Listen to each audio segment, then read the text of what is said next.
Of all the things that makes the G7 Pro one of the top peak controllers of the year, especially for Xbox users, the greatest, in my opinion, thing about the G7 Pro is not all the hardware things, even though it's amazing, it's the software. I'm going to show you a couple of tricks that you may not have heard with this specific controller, and also address the software parity between Xbox and PC, because if you use it on a PC, some things you'll be able to do on one side. If you use it on Xbox, some things you won't. And so let's not waste a second more and go to software. First thing that jumps at us is the report rate. That's not something you can do on your Xbox. Motion is also something you cannot do on your Xbox. So these two things are specific to PC, and there's a little more that we're going to look into in a second.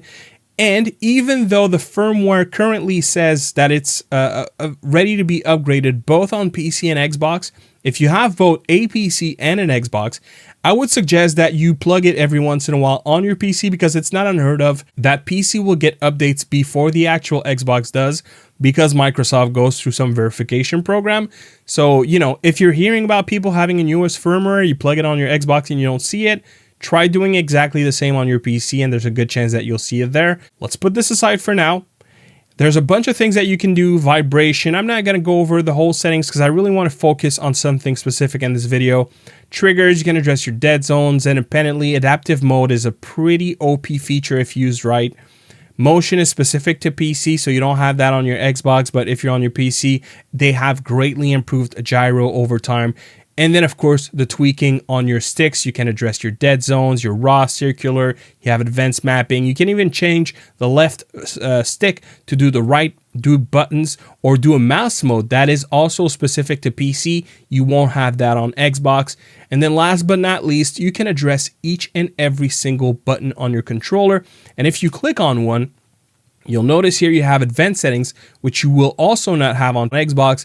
And what this will let you do is essentially map any of your controller button to either keyboard or mouse input. So for example, if you want to skip to your next track on your Spotify with your controller, you absolutely could do that. Now, that feature being that you can map keyboard and mouse, you don't have on your Xbox, but you do have on your PC, but you don't have like macro or turbo. But there is a very specific feature, and one of the first one that we're going to cover in this video, that they have managed to sneak in there, and I've never seen that before, which is this right here, the continuous trigger. And that'll be there whether you are on PC or whether you are on your Xbox. The one difference is when you click on PC, you'll notice that we don't see it until we click on advanced settings, whereas on Xbox, it's just going to be there. And when you activate it, right, when you push advanced setting on your PC and you activate continuous trigger, see that I activated on the Xbox. If I was to deactivate and plug it on the Xbox, it'd be gone. But what it does essentially is that it'll keep the button always pushed. Let me show you what I mean. So usually, if you push a button, you hold it, it pushes, you release it, releases, right? Well, the continuous trigger makes it so that you just hit it, it's going to stay triggered, essentially. And so you have to push it again to remove it. So it becomes a toggle. And I'm putting on screen a video showing you an example of this working on Xbox and the kind of way that you can take advantage of that. I have yet to hear about an Xbox controller that does that feature. I don't think we've seen that before. So this is something that GameSir has snuck in there. Honestly, I question if it's going to remain there because I can't think of 100 different use for that. But in the right hands, I think that could be a very powerful tool.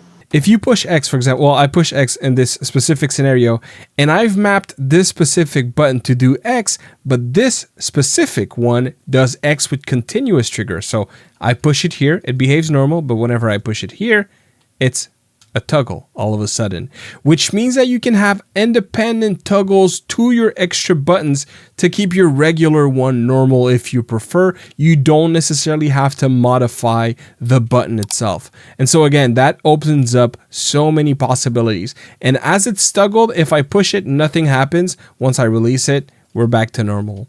So you can literally make any button tuggable by using one of the 4 extra ones on your controller. Again, wild feature to have, pretty awesome.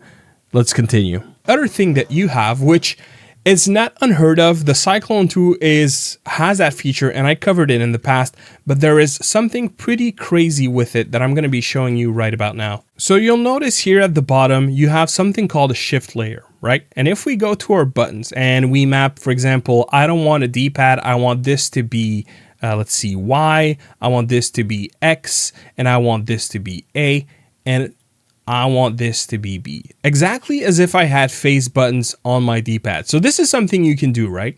And now if we go back and we click the shift layer, you'll notice that all the buttons that I have set are no longer there. They're gone. And what this means is this is a completely different page of settings. And so let me go back again, show you the buttons. You'll see here all the buttons I've entered. And if I go back and then I go specifically to the shift layer, they're all gone. So how do you access the shift layer? Well, that's the first big change that we have with the G7 Pro. When you're on your, let's consider the buttons as page 1.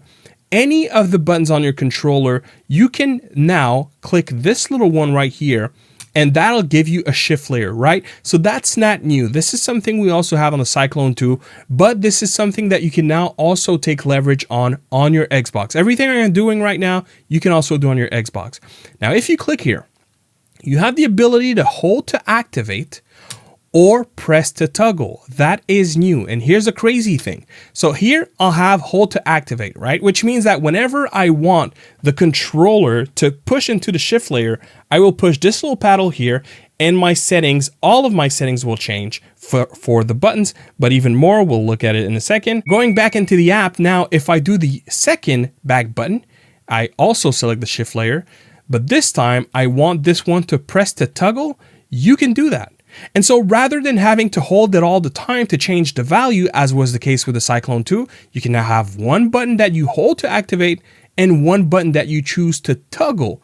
That's a pretty massive benefit. Let's say your default in COD is running SMG and running a sniper. Well, whenever you are holding your sniper, you can just press to toggle your entire settings. And here's the big second massive change with the G7 Pro is if I go to the shift layer, you'll notice that the buttons are different, right? We addressed that. But look up there. Oh, what is this?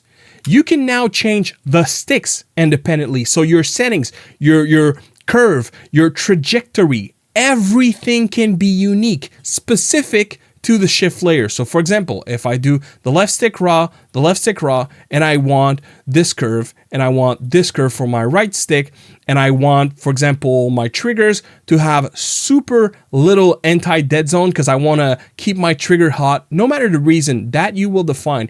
And I want no vibration specifically on that mode because when I'm sniping, I don't want to have a single vibration that could make me miss my shot. So what I'm going to do here is I'll change these, and right now we are on the shift layer, right? And I'll change all these values so that my right side is a D-pad.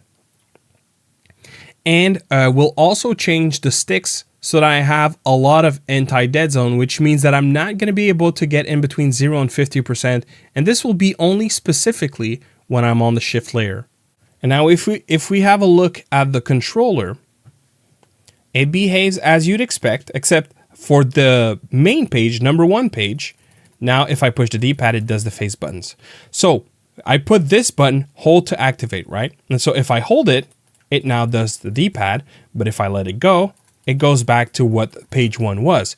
But if I push this one where I hit it to toggle, I hit it, and now look at that. It does the D-pad, hit it again, it does the face button, hit it again, it does the D-pad. And if we pay attention to the sticks, it jumps. Push it again, it's back to normal. Push it, it jumps. That's the kind of power that this gives you. It already used to give you a lot by being able to change all of the buttons on the controller, but now you can also change the sticks value. You can also change the trigger value. You can change your rumble value.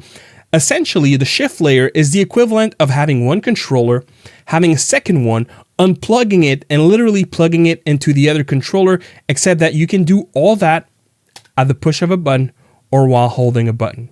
That is wild. That is absolutely crazy. I thought this needed to be addressed. From the features that we've never seen on Xbox to just the sheer amount of flexibility that the shift layer now gives you just makes the G7 Pro second to none. I have yet to see a software that is as comprehensive, as capable as we have on the G7 Pro. And I can't wait to have a Cyclone 3 or another controller from GameSir that gives us all these options that this has over the Cyclone 2 on PC, as well as the other things that usually PC controllers will have, such as changing modes. But with this, we still have a lot that improves over the Cyclone 2, and I thought that was important to share because it's just wild, the many things that this controller does. And so I hope you learned something with this video. I hope that was helpful. If you have any inputs, please make sure to drop them in the comment box, consider hitting the like, and to subscribe to not miss any future content. I'm Clef, thank you very much for watching, and I'll see you on the next one. Peace.